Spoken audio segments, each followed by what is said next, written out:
다시 오늘도 주님의 음성을 듣는 법 세 번째 시간 출애굽기 25장 10절부터 한 절씩 교독하겠습니다.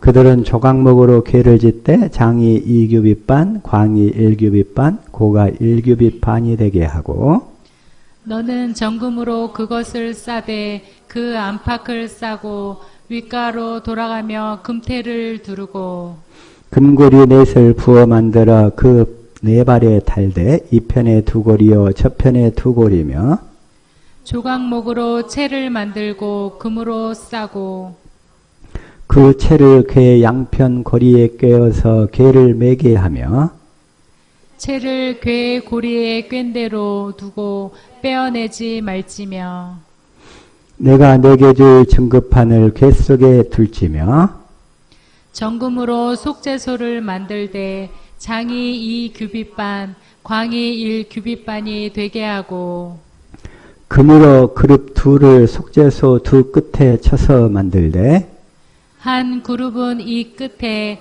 한 그룹은 저 끝에 곧 속죄소 두 끝에 속죄소와 한 덩이로 연하게 할지며 그룹 둘은 그 날개를 높이 펴서 그 날개로 속죄소를 덮으며 그 얼굴을 서로 대하여 속죄소를 향하게 하고 속죄소를 궤 위에 얹고 내가 내게 줄 증거판을 궤 속에 넣어라. 같이 합독합니다.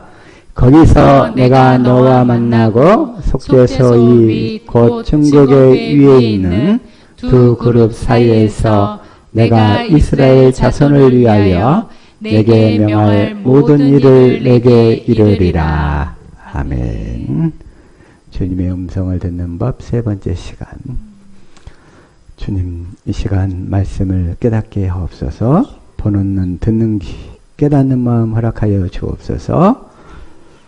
그래서 주시는 말씀이 우리의 생명이요 마음이요 믿음이요 삶이 되게 하옵소서. 같이 말씀을 위한 기도드립니다. 할렐루야. 아버지 하나님 감사합니다. 저희들 이렇게 깊이 사랑하여 주셔서 귀한 발걸음 인도하여 주시고 주시는 말씀 확실하게 깨닫는 마음 보는 눈 듣는 귀도 열어주셔서 주시는 말씀이 온전한 우리의 생명이요 마음이요 믿음이요 우리의 삶이 되어질 수 있도록 우리 모두를 한 사람 한 사람 축복하여 주시고 생명의 길로 이끌어 주시옵소서. 감사하며 생명과 마음 대신 예수님의 이름으로 기도드렸습니다. 아멘. 아멘. 어쨌든 주님의 음성을 듣고 사는 삶이 이 세상에서 가장 행복한 삶인 줄로 믿습니다. 아멘. 우리가 행복이란 찬양을 부르고 좋아하지만 주님의 음성을 들어야 진짜로 행복한 삶을 살 수 있어요. 아멘. 주님의 음성을 듣고 사는 삶. 그래서 어쨌든 주님의 음성을 듣는 법에 대해서 확실하게 이제 정리될 수 있도록 계속 이어가고 있는데 다 은혜가 될 수 있기를 원합니다. 이 나무가 뭔 나무예요? 이 나무가 벵갈 고무나무예요. 벵갈 고무나무. 벵갈 고무나무를 이쪽에다가 햇볕이 없는 곳에다 몇 개월 놔뒀더니 이게 처음에는 괜찮더만 나중에는 햇빛을 못 받으니까 잎사귀가 다 떨어져 버리고 그 다음에 어떻게 되냐면 잎사귀 사이가 막 말라가. 잎사귀들이 아무리 좀 약간 그늘에서 잘 자란다고 하는데도 그래요. 근데 이거에 햇빛을 못 받으면 이것들은 다 말라 떨어지게 되어 있다 이거요. 그래도 마찬가지로 우리 영혼의 생명이 빛을 못 받으면 똑같이 말라 비틀어지게 되어 있어요. 빛을. 자, 빛이 뭐냐? 다시 한번 요한일서 1장 5절 시작. 우리가 저에게서 듣고 너희에게 전하는 소식이 이것이니 곧 하나님은 빛이시라. 그에게는 어두움이 조금도 없으시니라. 우리 하나님은 뭐예요? 빛이시야, 빛. 예. 하나님의 빛이 어떻게 나타나느냐? 우리 마음속에서 하나님은 요한일서 4장 8절 시작. 사랑하지 아니하는 자는 하나님을 알지 못하나니 이는 하나님은 사랑이심이라. 하나님은 뭐예요? 사랑이시야. 그 빛이 사랑으로 나타나시는 거예요. 우리 안에서. 이 사랑은 아가페 사랑이야. 아멘. 사랑에는 네 종류가 있다고 그랬죠? 사랑에는 네 종류가 있어. 근데 세 개는 육신에 속한 거예요. 남녀 간의 사랑을 뭐라고 해? 에로스라고 하죠. 이건 육신의 사랑. 그 다음에 가족 간의 사랑을 뭐라고 그래요? 스톨게. 이것도 육신의 사랑.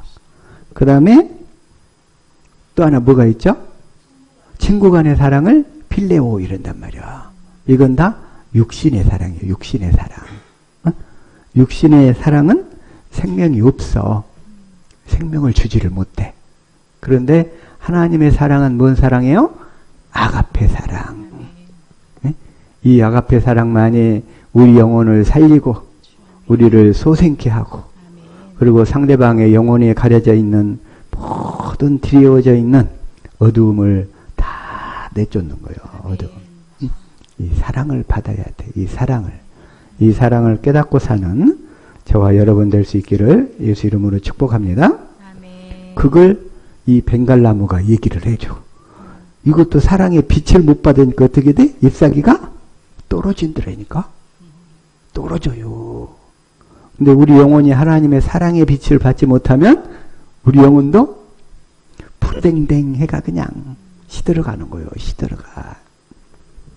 날마다 이 사랑을 깨달아가야 되겠죠. 네. 자, 주님의 음성을 듣는 법. 그런데 주님의 음성을 들어야 되는데 먼저 예수님 당시 사람들을 보면 어떤 사람들이 있었냐면 예수님이 그리스도로 오셔서 조상들에게 하신 언약을 이루어 주실 것을 믿음으로 살았던 사람들이 있었어. 그게 누구냐면 첫 번째로는 시므온이 있어요. 시므온. 자, 누가복음 2장 25절 시작. 예루살렘에 시므온이라 하는 사람이 있으니 이 사람이 의롭고 경건하여 이스라엘의 위로를 기다리는 자라. 성령이 그 위에 계시더라. 예수님이 십자가에 죽기 전까지는, 죽고 부활해서 오순절 이전까지는 성령이 우리 영 안으로 들어오실 수가 없었어요. 그러니까 그때까지는 어떻게 돼요? 성령이 그 사람 위에 계시더라. 여기 위에. 성령이 아직 우리 영 안의 죄가 청산되지 않은 상태였어. 그래서 우리 안에 들어오실 수가 없었어. 이걸 뭐라고 하냐면 성령의 외적 사역이라고 그래요. 이때는 성령이 그 위에 계시더라. 그 다음에 26절. 저가 주의 그리스도를 보기 전에 죽지 아니하리라 하는 성령의 지시를 받았더니 그때도 성령의 음성을 들었는데 그때는 바깥에서 들었어. 성령의 음성을 듣더라도 마음으로 들을 수가 없었어요. 그때까지는. 성령의 지시를 받았더니 27절. 성령의 감동으로 성전에 들어가매 마침 부모가 율법의 전례대로 행하고자 하여 그 아기 예수를 데리고 오는지라. 성령께서 감동시켜서 이 시므온을 성전으로 가도록 이끄신 거예요. 그랬더니 예수님을 마리아하고 요셉이 딱 율법의 전례대로 행하려고 예수님을 데리고 왔어. 28절. 시므온이 아기를 안고 하나님을 찬송하여 가로되. 하나님을 찬송하여 가로되. 뭐라고 하냐면 29절 시작. 주제여 이제는 말씀하신 대로 종을 평안히 놓아 주시는도다. 예수님이 오시기 전까지는 이 시므온이 나이가 많은 할아버지였는데 너는 죽지 않을 거야. 너는 예수님을 반드시 보게 될 거야.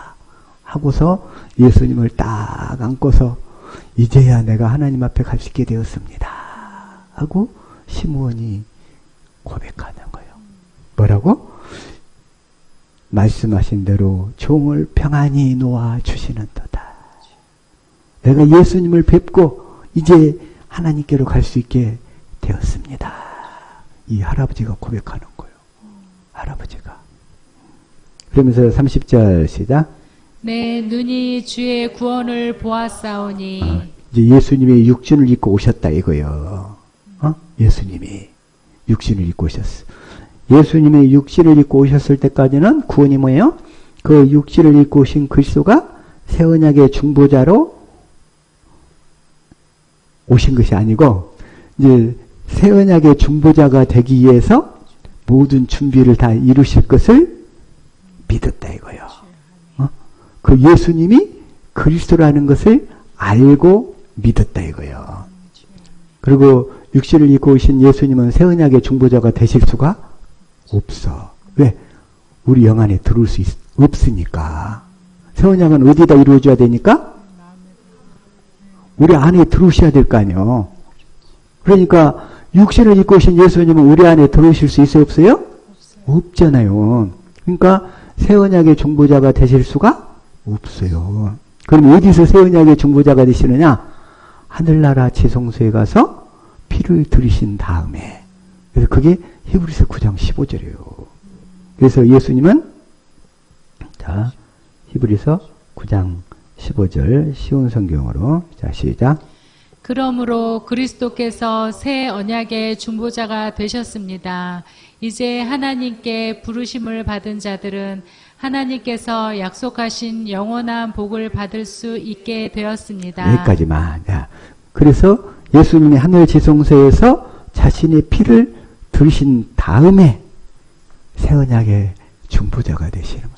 다시 말해 우리 안에 들어오셔서 새 언약을 이루어 주실 수 있는 분이 되셨다 이런 얘기예요. 그러니까 예수님은 육신을 입고 오셨을 때 새 언약의 중보자로 오셨어요? 아니면 새 언약을 이루실 조건을 이루기 위해서 오셨어요? 조건을 이루기 위해서. 자, 그래서 자 요한복음 19장 30절 자 다시 한번 시작.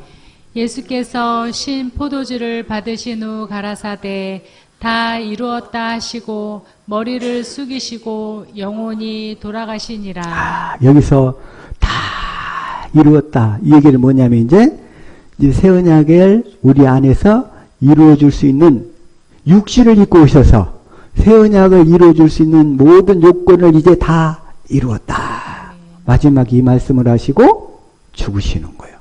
그리고서는 이제 3일 만에 부활하시고 40일 동안 이 땅에서 제자들한테만 부활하신 다음에는 모든 사람에게 나타나는 게 아니고 택하신 자들에게만 나타나셨어요. 예수님이 아무나 본 게 아니었어. 부활하신 예수님은. 그래가지고 택하신 제자들하고 예수님을 사랑하면서 따르던 사람들하고 그리고 500여 형제들하고 그리고 예수님의 동생들 그런 사람들에게만 부활하신 예수님을 봤던 거예요. 그리고서 40일 동안 활동하시고 승천하셨어. 그리고 하늘 지성소에 가셔서 피를 들이시고 거기서 새 언약의 중보자가 되시는 거예요. 아멘. 자, 이거 확실히 깨달으신 줄을 믿습니다. 아멘. 자, 참 누가복음 아까 2장 30절 구원을 보았사오니 31절 이는 만민 앞에 예비하신 것이요 예비하신 것이요 32절 이방을 비추는 빛이요 주의 백성 이스라엘의 영광이니이다 하니. 지금 육신을 입고 오신 예수님 그 아기 예수님을 보고 지금 시므온이 고백하는 거예요. 시므온이 아기 예수님을 보고. 그래서 33절 시작. 그 부모가 그 아기에 대한 말들을 기이 여기더라. 그 부모가 마리아와 요셉이 이 예수님에 대해서 시므온 이 성령의 감동을 하시는 말씀을 기이 여기더라. 그리고 마음에다가 새겼어요. 새기는 거예요. 34절 시작. 시므온이 저희에게 축복하고 그 모친 마리아에게 일러 가로되 보라 이 아이는 이스라엘 중 많은 사람의 패하고 흥함을 위하여 비방을 받는 표적 되기 위하여 세움을 입었고. 뭔 소리예요 이게? 사람의 패하고 흥함을. 이 예수님을 믿는 사람은 흥하게 되고 예수님을 믿지 않는 사람은 패하게 된다. 지옥 가게 된다 이런 얘기요. 예수님을 믿는 사람들은 이제 하나님의 나라 천국되어 살게 되고 그 영원히 구원을 받지만 그렇지 않은 사람들은 그 영혼이 망하게 되는 거예요. 그래서 성령님이 오셔서 예수님이 그리스도라고 딱 얘기를 하는데 뭐라고 예수님이 얘기하시냐면 사람의 모든 죄는 다 용서받을 수 있지만 성령 해방죄는 용서를 못 받는다는 거예요. 왜? 그 성령님이 예수님이 그리스도이심을 증거해서 그 예수님을 믿도록 하는데 그 예수님을 증거하는 성령을 회방해버리면 그 사람의 구원받을 길이 닫혀버리는 거예요. 그래서 다 용서받아도 성령 해방죄만큼은 용서가 안 되는 거예요. 용서가 안 돼. 응? 마태복음 12장 31절인가? 시작. 그러므로 내가 너희에게 이르노니 사람의 모든 죄와 회방은 사하심을 얻되 성령을 회방하는 것은 사하심을 얻지 못하겠고 아무리 육신으로 범죄를 했다 할지라도 성령의 인도를 받아서 예수가 그리스도이심을 믿어버리면 구원받아요. 그런데 아무리 착하고 의롭고 거룩하게 살았다 할지라도 성령이 예수가 그리스도이심을 증거하고 가르치시는데 그걸 해방해버리면 믿을 수가 없잖아. 구원받을 길이 없잖아. 아무리 그냥 자기 자신으로 선하고 의롭게 살았다 할지라도 절대로 구원을 못 받는 거예요. 그러나 아무리 극악무도한 패역한 살인을 저질렀다 할지라도 성령의 인도를 받아서 예수가 그리스도심을 믿으면 다 구원받는 거예요. 네, 구원받는 거 아시겠죠? 딱 하나 이 성령 해방죄만 용서를 못 받는 거예요. 용서를 못 받아. 자, 그다음에 이제 두 번째 이제 안나가 있어요. 누가복음 2장 36절 시작. 또 아셀 지파 비누엘의 딸 안나라 하는 선지자가 있어 나이 매우 늙었더라. 그가 출가한 후 7해 동안 남편과 함께 살다가 시집 갔는데 7년 만에 남편이 죽어버렸어. 그리고서는 남편과 함께 살다가 37절 과부된 지 84년이라 이 사람이 성전을 떠나지 아니하고 주야에 금식하며 기도함으로 섬기더니 과부된 지 84년이라. 그러면 시집간 나이까지 더하면은 91세 아니야. 그러다가 아무리 한 15살이 시집가다 할지라도 100살이 넘었네. 예? 100살이 넘은 할머니가 성전에 앉아가지고 주야에 금식하며 기도함으로 예수님을 기다렸어요.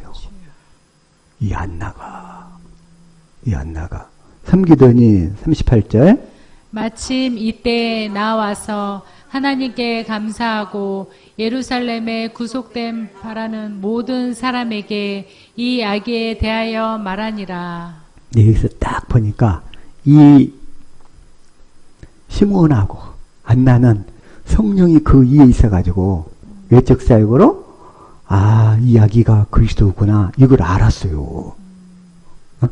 그러니까 예수님이 그리스도라는 사실은 성령이 가르쳐주지 아니하면 아무리 똑똑해도 아무리 성경을 많이 알아도 모른다 이거요.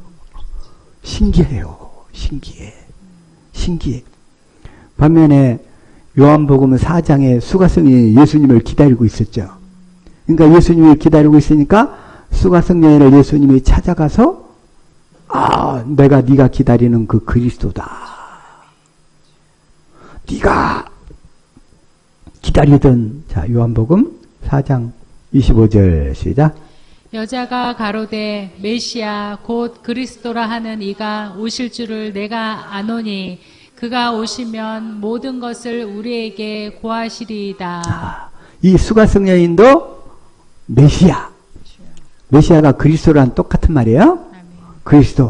그리스도가 이제 오실 거라 이거요. 하나님이 우리 조상들에게 약속하셨다 이거예요. 그리스도를 보내주기로. 그가 오시면 모든 것을 우리에게 알려주시리이다. 이렇게 딱 그러니까 이 여인은 믿음이 좋은 여인이라고 그랬죠? 아멘. 창녀가 아니고 아멘. 정말 믿음이 좋은 여인이에요. 그러니까 예수님 뭐라고 그래요? 시작. 예수께서 이르시되 내게 말하라 그로라 하니니라. 내가 바로 네가 기다리던 그 그리스도다. 그러니까 예수님이 오실 줄 알고 믿음으로 기다렸던 사람들은 예수님을 알아봐요. 그리고 성령이 또 가르쳐 주셔.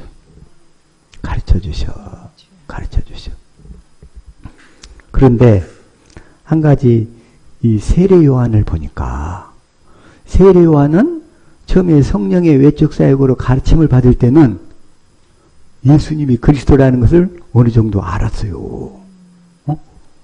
뭐라고 그러냐면, 자, 마태복음 3장 13절 시작. 이때 예수께서 갈릴리로서 요단강에 이르러 요한에게 세례를 받으려 하신대. 요한에게 세례를 받으려 하신대. 그러니까 14절. 요한이 말려 가로되 내가 당신에게 세례를 받아야 할 터인데 당신이 내게로 오시나이까. 요한이 이때까지는 성령의 가르침을 어느 정도 받았었어. 예수님한테 내가 세례를 받아야지 내가 어떻게 당신한테 세례를 줍니까? 이렇게 이때까지는 알았어.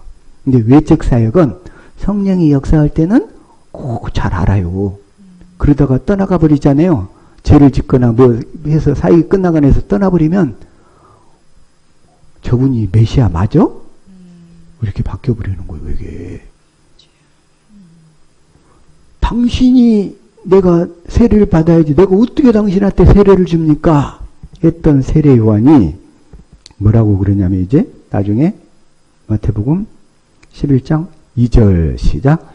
요한이 옥에서 그리스도의 하신 일을 듣고 제자들을 보내어. 그래가지고는 이제 요한은 이미 옥에다 갇혔어. 예수님의 사역이 시작되면서 요한은 사역이 끝났죠. 응? 끝났어. 그러니까 요한이 이제 하옥이 됐어. 하옥이 된 이유가 뭐냐면 이제 자기 사역이 끝났으면 모든 사람들을 그리스도께 인도하는 역할을 해야 되는데 세례요한은 율법의 대표주자였어. 율법으로만 살던 사람이니까 헤롯과 헤로디아의 죄를 지적하다가 감옥에 갇혀가지고 딱 때가 좋은 날이 오니까 목 잘려 죽는 거예요. 이게 세례요한이. 아주 이렇게 되는데 3절 시작. 예수께 여짜오되 오실 그이가 당신이오니까 우리가 다른 일을 기다리오리까. 세례요한이 아니 자기가 사역 중에는 성령의 기름 부음이 있어가지고 가르침이 있어갖고 당신한테 내가 세례를 받아야지 했던 사람이 이제 사역이 끝나고서 그게 이 기름 부음이 없어져 버리니까 감옥에 또 갇혀갖고 한다는 얘기가 그래? 예수님한테 내가 다른 일을 기다려야 될까? 당신이 바로 내가 기다리던 당신입니까? 이렇게 지금 물어보는 거예요, 이게. 그러니까 예수님이 뭐라고 그래요? 시작. 예수께서 대답하여 가라사대 너희가 가서 듣고 보는 것을 요한에게 고하되. 요한에게 고하되. 그러면서 5절. 소경이 보며 안진뱅이가 걸으며 문둥이가 깨끗함을 받으며 귀머거리가 들으며 죽은 자가 살아나며 가난한 자에게 복음이 전파된다 하라. 이 얘기는 뭐예요? 구약시대 때 메시아가 오시면 하실 일들을 쫙 세례요한한테 말씀으로 지금 가르쳐주는 거예요. 네가 바로 기다리던 내가 바로 그 메시아다. 이렇게 지금 말씀으로 가르쳐주는 거예요. 세례요한한테. 그러면 세례요한은 자기가 살려면 율법으로 죄를 지적하면 안 된단 말이야. 예수님 저분이 바로 메시아야. 저분의 가르침을 듣고 살아야 돼.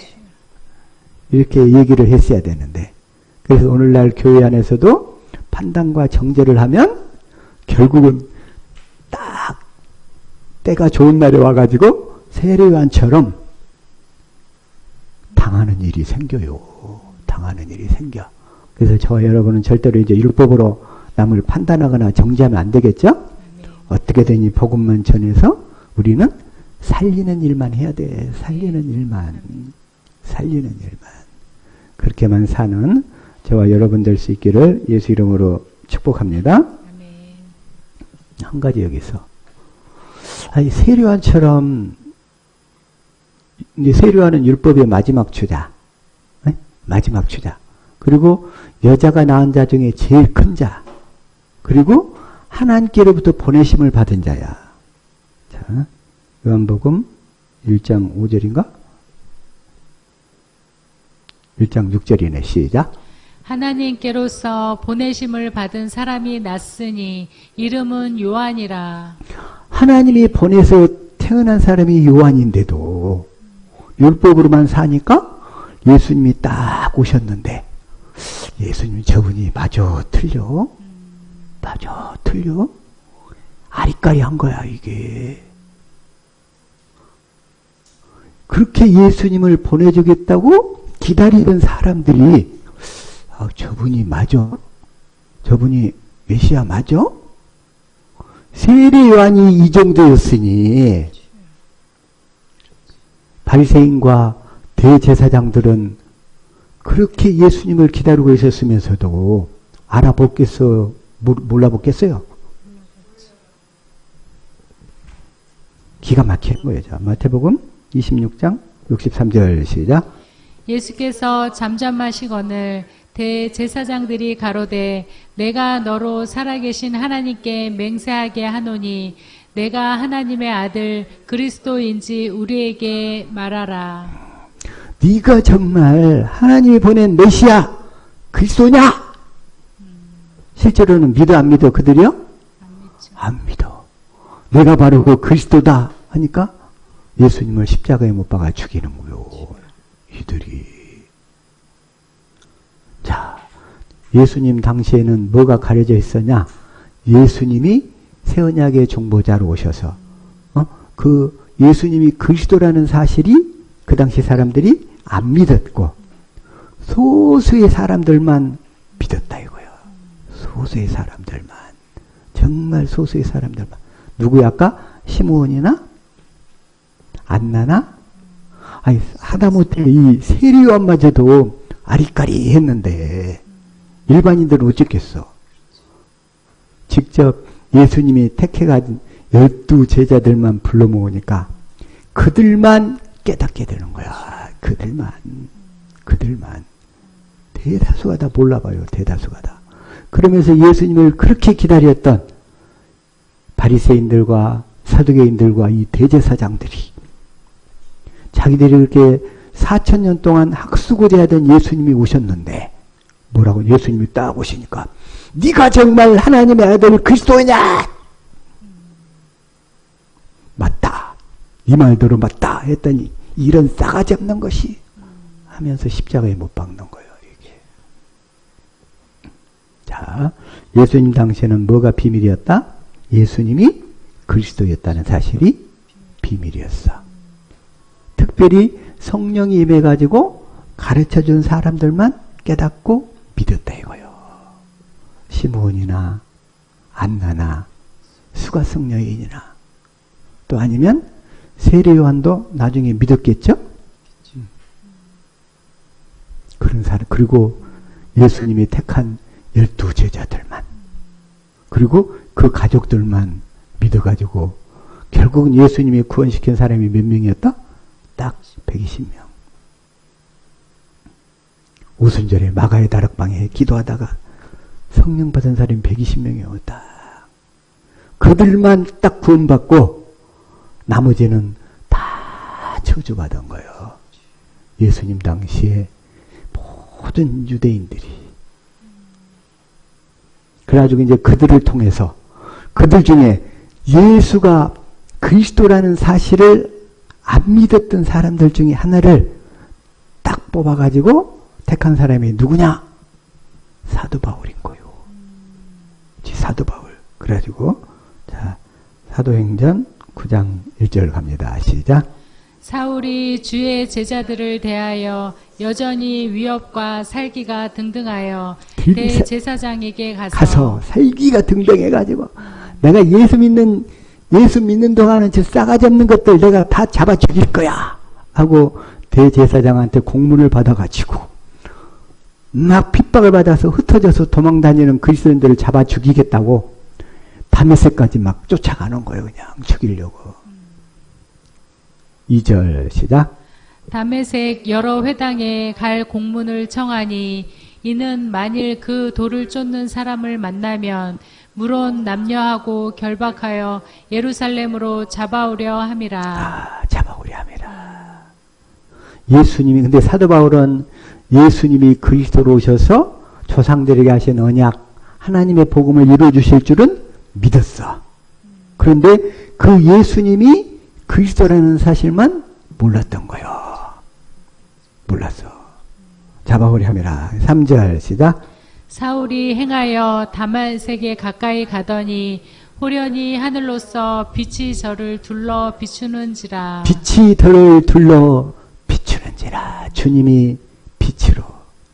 사도 바울이 아주 구원 하나님의 복음을 몰랐으니까 빛으로 탁 둘러 비추는 거예요. 하나님이. 4절. 땅에 엎드러져 들음에 소리가 있어 가라사대 사울아 사울아 내가 어찌하여 나를 핍박하느냐 하시거늘. 사울아 사울아 네가 어찌하여 나를 핍박하느냐. 어찌하여 나를 핍박하느냐. 그러니까 사도 바울이 탁 거꾸라져 가지고서 5절 시작. 대답하되 주여 니 오시니까 가라사대 내가 예수라. 나는 네가 핍박하는 예수다. 사도 바울이 그냥 얼마나 놀랐겠어요. 그냥 이래가지고 6절 시작. 내가 일어나 성으로 들어가라 행할 것을 내게 이를 자가 있느니라 하시니. 이 다메섹 성으로 들어가라. 그러면 거기에 내가 너를 구원시킬. 자, 하나님은 사람을 통해서 구원시키는 거예요. 하나님이 직접 구원하는 게 아니라 사람을 통해서 구원시키는 거예요. 그래가지고 사도 바울을 구원시키려고 딱 사람을 준비해 놨어. 다메섹에 누구? 아나니아를 준비해 놓은 거예요. 내게 행할 것을 이를 자가 있느니라 하시니. 그래서 7절 시작. 같이 가던 사람들은 소리만 듣고 아무도 보지 못하여 말을 못하고 섰더라. 주님이 빛으로 임하고 그 다음에 말씀하시니까 다른 사람들은 뭐가 윙윙윙 한 것 같은데 전혀 모르는 거예요. 당사자만 알아. 당사자만. 같이 가던 사람들은 소리만 듣고 아무도 보지 못하여 말을 못하고 섰더라. 8절. 사울이 땅에서 일어나 눈을 떴으나 아무것도 보지 못하고 사람의 손에 끌려 다메섹에 들어가서. 사도 바울한테는 주님이 빛으로 나타나가지고 역사하셨어. 주님이 빛으로. 그리고서는 9절. 사흘 동안을 보지 못하고 식음을 전폐하니라. 사흘 동안 눈이 뭘로 이렇게 딱 가려져 본 거예요. 그냥 봉사가 돼버렸어. 봉사. 아무것도 못 보고. 그래서 식음을 전폐하니라. 10절. 그때 다메섹에 아나니아라 하는 제자가 있더니 주께서 환상 중에 불러 가라사대 아나니아야 하시거늘 대답하되 주여 내가 여기 있나이다 하니. 아나니아라는 사람을 딱 준비시켜 가지고 아나니아가 기도하고 있으니까 환상 중에 딱 말씀하시는 거예요. 주님이. 근데 여기서 지금 주님이 주권적으로 말씀하시는 사례를 얘기하는 거예요. 지금 주권적으로. 이건 특이한 케이스들. 특이한 케이스들이야. 그러더니 아나니아한테도 이렇게 딱 얘기하셔가지고 아나니아를 통해서 세례를 줘가지고 사도 바울이 탁 이제 세례받고 복음을 믿으니까 눈에 거풀이 뚝 떨어지는 거예요. 어떤 책에는 뱀의 비늘 같은 것이 쫙 벗겨졌다고 그래. 뱀의 비늘. 그 뱀의 비늘이 우리 눈을 딱 가려버리니까 영의 세계가 안 보였던 거야. 바울이. 하나님의 말씀을 깨달을 수가 없었어. 다시 말해서 예수가 그리스도인 것을 알 수가 없었어. 이 사도 바울이. 그래서 사도 바울을 하나님이 나타나셔서 빛으로 역사해가지고 이렇게 구원하신 케이스고. 아나니한테도 환상으로 말씀하신 거예요. 사도 바울을 구원하시려고.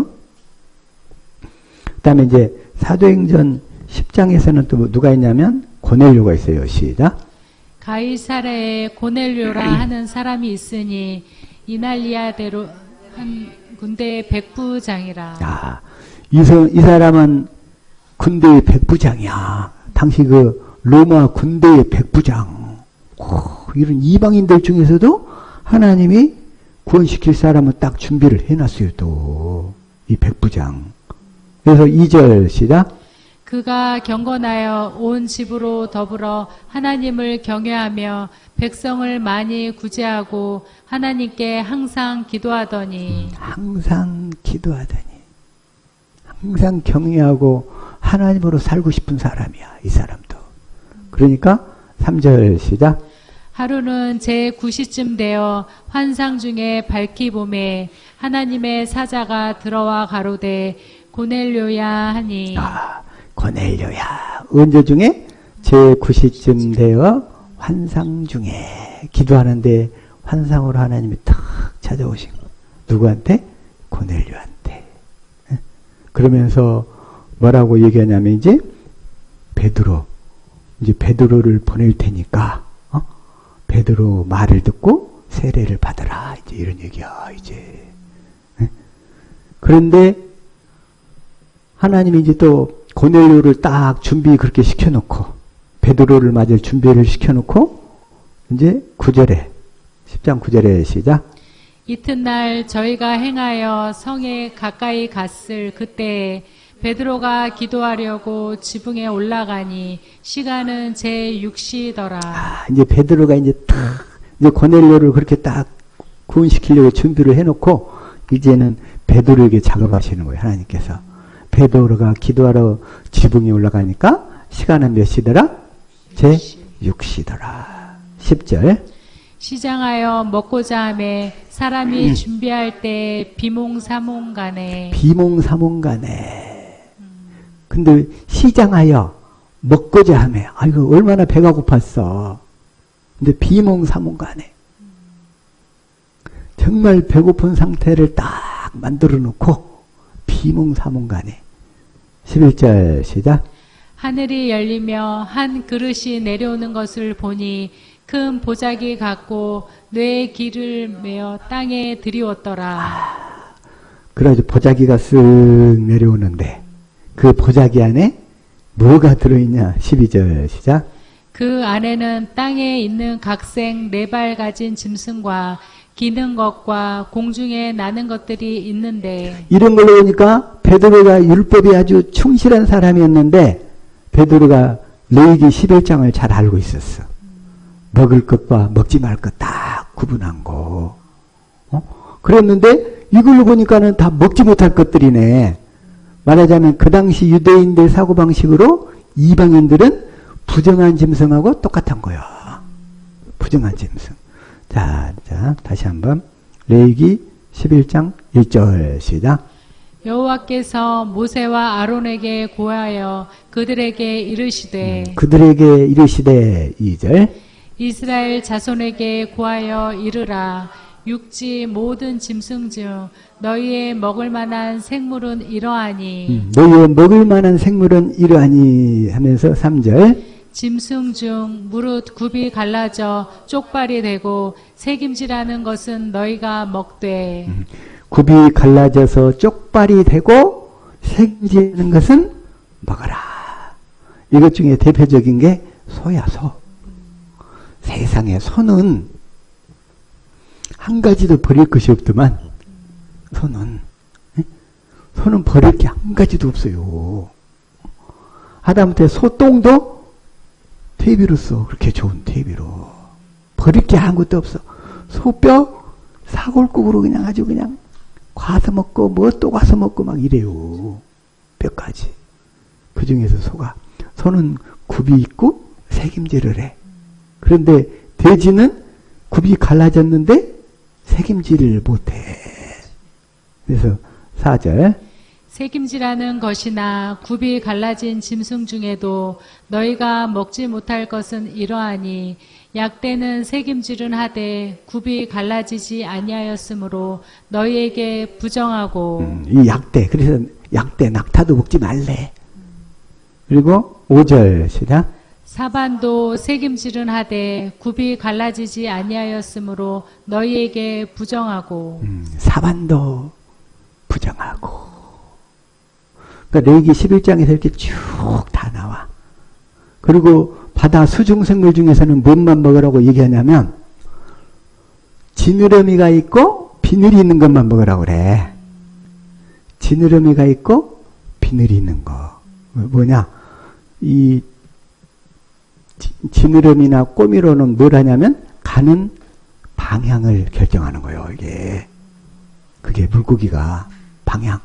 자, 우리 사람이 사는데 자기가 인생을 사는 방향과 목적을 알아야 돼. 우리는 하나님의 복음을 믿어서 구원받아가지고 하늘나라에 가서 우리의 기업이 있다는 것을 알고 살아야 돼. 인생에 가는 방향을 알고 살아야 돼. 그게 지느러미가 있다는 얘기야. 그 다음에 비늘이 있어. 비늘은 세균이나 더러운 것들로부터 보호를 해주는 역할도 하고 물살이나 외부 충격으로부터 보호해주는 역할도 하고 그리고 비늘이 또 한 가지 뭔 역할을 하냐면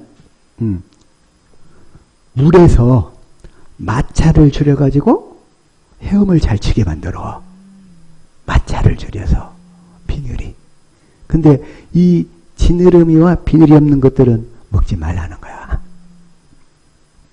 자, 다시금 우리가 수영을 잘하려면 첫 번째로 뭐가 있어야 되냐면 물과 친해져야 돼. 그 다음에 두 번째로 뭘 해야 되냐면 물살의 흐름을 알아야 돼. 그 다음에 또 하나 뭘 알아야 되냐면 물살의 흐름뿐만 아니라 물살의 흐름에 자기 자신을 맡길 줄 알아야 돼. 물살의 흐름에 역행해가지고는 수영을 잘할 수 있어요? 못하잖아요. 다시 말해서 그 얘기 물살의 흐름이라는 게 뭐냐면 성령과 주님이 어떻게 인도하시는가에 예민해야 된다 이런 얘기예요. 주님이 인도하시는 방향에 역행해가지고 우리의 삶이 일이 잘 되겠어요? 하는 일마다 안 되지. 그래서 수영을 잘하려면 어떻게 해야 된다? 물살과 친해져야 된다. 두 번째, 뭘 잘 알아야 돼? 물살과 이제 친해져야 되고 물살의 흐름을 잘 알아야 하고 그래가지고 그 흐름을 탈 줄 알아야 돼. 그래서 하나님과 주님과 성령이 지금 어떻게 역사하고 있고 어떻게 우리를 이끌어가고 계시는지를 잘 알아야 된다 이런 얘기요. 이게. 근데 이 레위기 11장에서 탁 하면서 결국 하는 얘기가 뭐냐면 11장 44절 시작. 나는 여호와 너희 하나님이라. 내가 거룩하니 너희도 몸을 구별하여 거룩하게 하고 땅에 기는 바 기어다니는 것으로 인하여 스스로 더럽히지 말라. 이 부정한 것들을 먹지 말라 이런 얘기야. 왜? 나는 거룩하니까. 너희들도 거룩해야 되지 않겠니? 스스로 몸을 더럽히지 말라. 그러면서 45절 시작. 나는 너희의 하나님이 되려고 너희를 애굽 땅에서 인도하여 낸 여호와라. 내가 거룩하니 너희도 거룩할지어다. 목적이 뭐냐면 우리로 하여금 거룩한 삶을 살도록 하시려고. 거룩한 삶을 살려면 어떻게 해야 돼? 내가 거룩하게 살려고 몸부림쳐봐야 소용이 없어. 어떻게 해야 되느냐? 이 하나님의 복음을 듣고 깨달았어. 하나님과 예수님과 성령님이 어떻게 우리를 인도하는지를 알아가지고 마음의 할례를 받아가지고 그 마음 가운데서 주님이 하시는 말씀을 듣고 살아야 우리가 거룩해지는 거예요. 내가 아무리 거룩하려고 노력해봐야 소용이 없어. 그건 안 받아. 육신에서 나온 거니까. 결국은 레위기 이 11장에서 먹을 거, 먹지 말 거, 딱 하나님이 구별해 놓으신 것도 뭐야? 이 하나님의 생명의 말씀을 부정한 율법으로 먹지 말고 부정한 율법으로 먹으면 너희들에게 다 온몸에 독이 쌓여. 율법은 진노를 이루니까.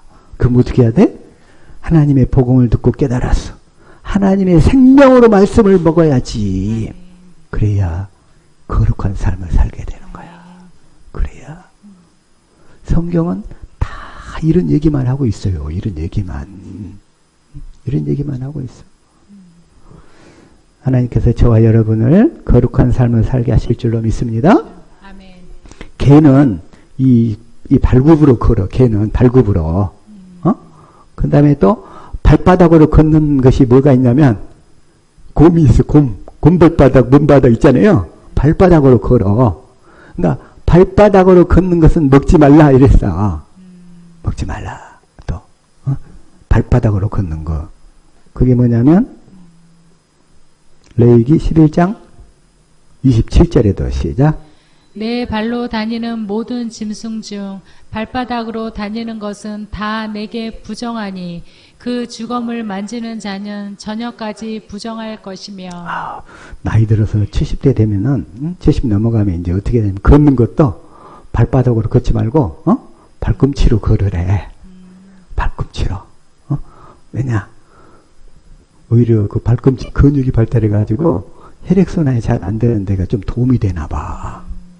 그것도 사람도 나이 들면 발바닥으로 걸으면 건강이 좋아지려면 이렇게. 그래서 앞발에다 신경을 많이 두면 혈액순환이 좀 도움이 되나 봐요. 이게 참 발끝 걷기라고 있어요. 발끝 걷기. 그래서 건강하려면. 젊어서는 잘 모르는데 나이 들수록 몸이 여기저기가 고장나. 자, 다시금 자, 빌립보서 3장 2절에 이렇게 얘기하죠. 시작. 개들을 삼가고 행악하는 자들을 삼가고 소날레 당을 삼가라. 개들을 삼가다. 개들은 뭐야? 그냥 지으면 안 돼. 짓는 사람. 짓는 거. 짓기만 해. 율법으로 판단하고 정죄만 하는 거예요. 개들은. 개들을 삼가고 돼지들을 삼가지 말고 돼지들을. 자, 마태복음 7장 6절 시작. 거룩한 것을 개에게 주지 말며 너희 진주를 돼지 앞에 던지지 말라. 저희가 그것을 발로 밟고 돌이켜 너희를 찢어 상할까 염려하라. 개는 발가락으로, 개나 고양이는 발가락으로 걷는데, 그런데 개는 뭐야? 맨날 짖기만 해. 그러니까 율법으로 너는 이래서 잘못됐고 너는 저래서 잘못됐고 너는 저래서 문제고 이런 사람들이 다 개들이야. 개들. 그 다음에 돼지들이 있어. 돼지들은 쪽발이 되어 있는데 색임질이 안 돼. 색임질이란 뭐냐면 하나님의 복음을 믿어서 성령을 받아가지고 성령의 가르침을 받는 상태를 색임질 이렇게 얘기하는 거예요. 색임질. 그러니까 돼지는 색임질을 못하죠. 그러니까 하나님의 말씀을 성령으로 가르침을 받아서 생명으로 먹지를 못해. 돼지들이. 오늘날 예배당에서 이 하나님의 복음을 모르는 모든 사람들이 다 이 돼지파야. 돼지파. 겉으로는 율법을 얘기하고 복음을 얘기하는 것 같은데 색임질이 안 돼. 왜? 성령이 임할 수가 없으니까. 성령은 누구에게만 임한다? 이 하나님의 복음을 믿음으로 사는 자들에게만. 이 하나님의 복음을 믿음으로 사는 자들에게만 성령이 임하기 때문에 색임질이 되는 거예요. 색임질. 그래서 이 새 언약의 복음은 개들이나 돼지들한테는 주지 말라는 거예요. 주지 말래. 거룩한 것. 이 새 언약의 복음, 하나님의 복음 줘봐야 못 알아들어. 못 알아들어. 에이, 뭐 그런 게 있까니 뭐 니만 구원이냐? 나도 신앙생활 열심히 하는데. 그러면서 되들어요. 되들어 그냥 되들어. 그래서 베드로한테 자 다시금 이 레위기 11장을 통해서 성경 말씀을 첫 것으로 먹지 말고 둘째 것으로 먹어라 이 얘기예요. 그래야 너희가 거룩한 삶을 살게 된다. 그 다음에 그리고 유대인의 관점에서 이방인들은 부정한 사람들로 봤었어. 그런데 이제 베드로한테 성령이 탁 임해가지고 뭐라고 하냐면 이제 그것들을 잡아먹으래. 그러니까 베드로가 그 환상을 본과 동시에 아, 이방인들도 하나님이 구원하실 계획을 갖고 있구나. 이걸 탁 깨닫는 거예요. 고넬료가 이방인의 대표잖아. 고넬료가. 그래서 복음이 이제 이방인들에게, 예수님 당시에는 유대인까지만 딱 한정돼 있었어. 예수님 십자가에 죽고 부활하신 다음에는 이제 이방인들도, 유대인 관점에서는 다 부정한 사람들로 보였던 그런 사람들에게도 이제 복음이 퍼져가는 시발점이 되는 거예요. 주님이 이렇게 딱 보여주셔요. 고넬료를 구원하심으로써. 그것도 베드로를 보내가지고 유대인의 사고방식에 딱 갇혀 있었던 베드로의 고정관념을 주님이 이 환상 가운데 딱 분자기 하나로 깨트려 버리시는 거예요. 하나님께서. 이게 바로 말하자면 물고기가 비늘이 있어가지고 주님의 이끄심을 따라갈 줄 아는 거야. 이게 알게 되는 거예요. 알게 되는 거. 주님의 이끄심에 민감한 저와 여러분 될 수 있기를 축복합니다. 아멘. 자, 그래가지고 이제 베드로한테 뭐라고 그러냐면, 그래서 사도행전 10장 19절 시작. 베드로가 그 환상에 대하여 생각할 때 성령께서 저더러 말씀하시되 두 사람이 너를 찾으니. 고넬료가 두 사람을 딱 보냈어. 고넬료를 먼저 작업을 해놨잖아. 그리고 고넬료를 가서 초빙에다가 세례를 받으라. 그러니까 이제 고넬료가 두 사람을 딱 보내니까 베드로한테 찾아오니까 성령께서 베드로한테 탁 얘기하시는 거예요. 이제 20절. 일어나 내려가 의심치 말고 함께 가라. 내가 저희를 보내었느니라 하시니. 내가 저희를 보내었느니라. 이렇게 해서 성령께서 베드로에게 이방인에게도 팍 복음을 전해야 된다고 베드로의 고정관념과 제자들의 고정관념을 쫙 깨트리는.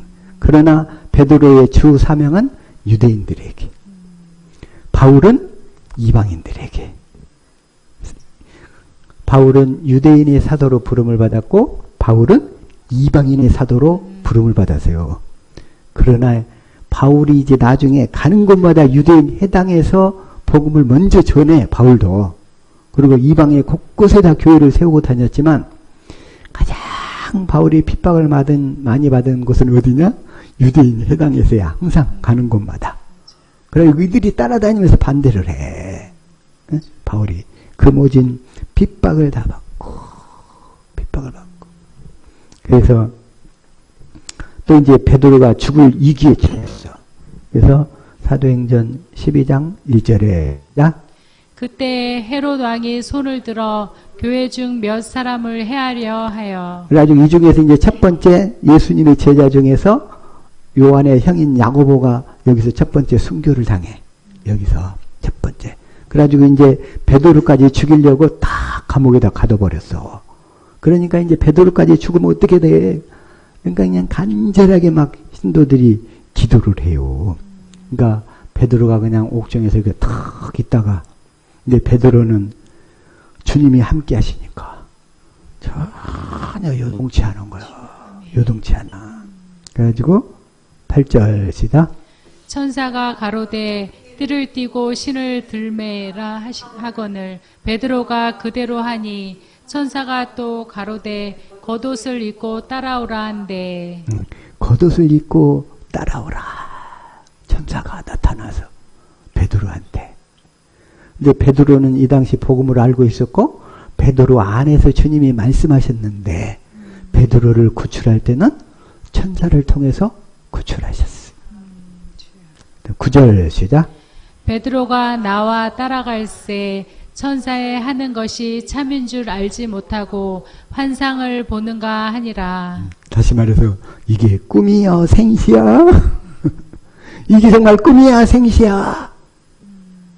베드로가 이러고 있는 거예요. 10절 시작.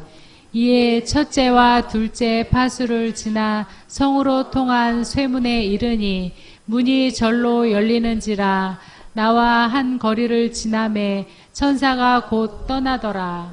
이렇게 베드로에게 복음을 알고 믿었던 베드로에게도 천사가 나타나서 옥에 갇혀서 내일이면 이제 처형당할 날인데 다 구원해 내시는 거예요. 베드로가 아직 죽을 때가 되지 않았거든. 사명이 아직 많이 남았기 때문에 주님이 딱 구원해 내시. 그 다음에 사도행전 18장 8절에서 시작. 또 회당장 그리스보가 온 집으로 더불어 주를 믿으며 수당 고린도 사람도 듣고 믿어 세례를 받더라. 이게 어디냐면 이제 바울이 고린도에서 복음을 전하고 있었어요. 숱한 사람들이 듣고 이 고린도 섬, 오늘날도 제주도 섬 같은 지역, 제주도 같은데 우상 숭배가 심해. 하도 환경이 그러니까. 그리고 과부들이 많아. 그런 데는. 물고기 잡으러 갔다가 돌아오지 못한 경우가 많거든. 그러니까 우상 숭배가 또 많아요. 그런 지역이. 그래가지고 9절 시작. 밤에 주께서 환상 가운데 바울에게 말씀하시되 두려워하지 말며 잠잠히 말고 말하라. 밤에 주께서 환상 가운데, 이때는 주님이 또 환상 가운데 바울에게 말씀하시는 거예요. 두려워하지 말라. 잠잠하지 말고 복음을 담대하게 전하라. 이 얘기예요. 그러면서 10절에 하신 말씀이 시작. 내가 너와 함께 있음에 아무 사람도 너를 대적하여 해롭게 할 자가 없을 것이니 이는 이 성 중에 내 백성이 많음이라 하시더라. 이 성 중에 내 백성이 많음이라. 아직 구원받아야 될 백성이 많아. 두려워하지 마라. 복음을 담대히 하나님의 비밀, 그리스도의 비밀을 담대히 전하라. 지금 그러시는 거예요. 담대히. 지금 누구를 통해서? 주님이 하시는 말씀이죠. 바울에게. 그 다음에 이제 천사를 통해서 바울한테 또 말하셔. 천사를.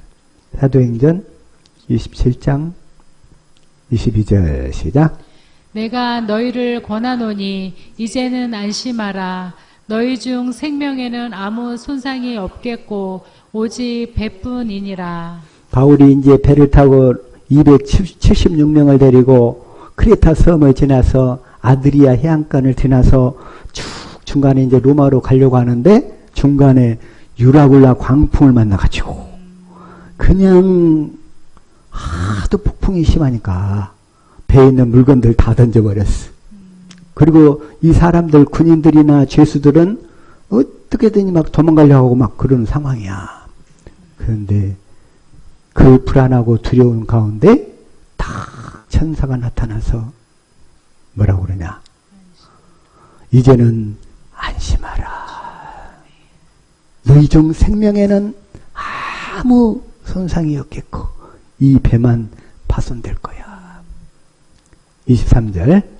나의 속한 바 곧 나의 섬기는 하나님의 사자가 어젯밤에 내 곁에 서서 말하되. 누가? 하나님의 사자가.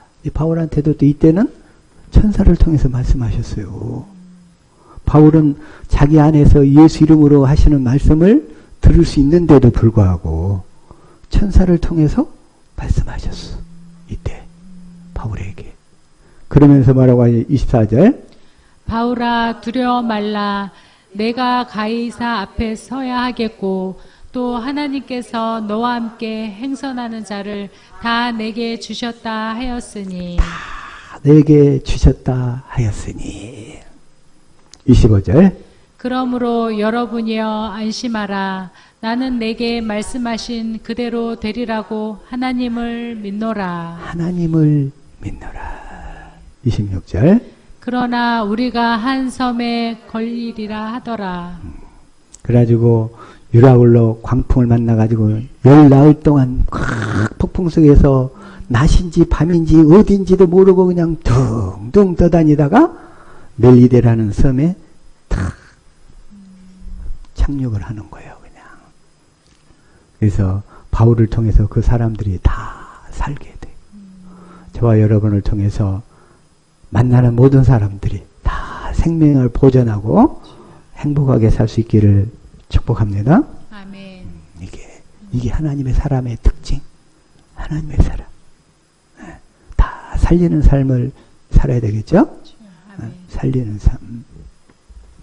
주님의 음성을 듣는데 오늘 주님이 직접 말씀하시는 경우, 또 천사를 통해서 말씀하시는 경우, 그런 경우가 있는데, 근데 주님이 우리를 부르시는 방법은 여러 가지요. 사도 바울도 복음을 몰랐을 때는 사도 바울은 주권적으로 주님이 나타나셔서 말씀하셨어. 그래가지고 예수가 그리스도라는 것을 확실하게 가르쳤다 이거요. 예수님 당시 유대인들 오실 그리스도를 알고 믿었는데, 그런데 대제사장들, 바리새인들 이런 사람들은 끝까지 택한 자가 아니었기 때문에 구원을 못 받고 멸망으로 떨어진 거이다. 그 중에 택한 자인 바울은 구원을 받고, 그 다음에 율법으로 열심히 살다가 예수님이 오실 것을 기다리던 시므온과 안나와 이런 사람들, 또 수가성 여인들 다 구원을 받고, 그리고 세례요한 같은 경우 성령의 외적 사역으로 이렇게 하다가 성령이 역사할 때는 저분이 그리스도 같은데 확신했다가 그 역사가 끝나버리니까 그 사람 당신 맞아요? 의심하게 되더라 이거요. 이게 외적 사역의 한계. 근데 그건 이 시간에 설교를 통해서 소개한 사례들은 주님이 주권적으로 그냥 역사하신 케이스고, 오늘날 대다수는 어떻게 주님의 음성을 들어야 되느냐. 이제 이 하나님의 복음을 듣고 깨달아 믿어서 하나님과 성령께서 우리 마음에 들어오셔가지고 할례를 베풀어가지고 그리스도의 마음을 갖게 해서 그 마음 가운데서 하시는 말씀을 성경을 통해서 듣고 살게 된다 이거요. 이제 오늘날 얘기하는 경우, 오늘 설교에서 주로 말씀드렸던 케이스는 특이한 케이스.